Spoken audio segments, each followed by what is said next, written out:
ఇప్పుడు ఆ అమ్మాయి 40 నిమిషాల్లో అతి దారుణంగా అత్యాచారం చేసి క్రూరంగా హింసించి చంపారు. ఆ అమ్మాయి 100 ఏళ్ల జీవితం కోసం ఎన్ని కలలు కనుంటుంది.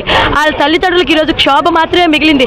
మనం అనుకున్నట్టు నిర్భయ 1 అని, నిర్భయ 2 అని, దిశ అని ఇలా మాట్లాడుకుంటూ పోతాం సార్.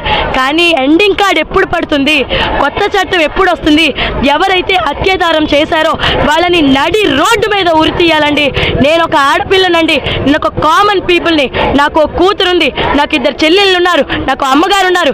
ఈరోజు చనిపోయిన ఆ అమ్మాయి కోసమే కాదండి, బతుకున్న మా ఆడవాళ్ళందరి కోసం మేము వచ్చాము. మాకు న్యాయం జరగాలి, మాకు ప్రొటెక్షన్ కావాలి, రక్షణ లేదు సార్. హాస్పిటల్లో, అది గవర్నమెంట్ హాస్పిటల్లో డ్యూటీ చేసినటువంటి 31 సంవత్సరాల అమ్మాయికి రక్షణ లేదు సార్. నడు రోడ్డు మీద ఉన్న మాకు రక్షణ ఉంది అని మేము నమ్మలేకపోతున్నామండి. అలాని చట్టాలని మేము అగౌరవపరచడం లేదండి.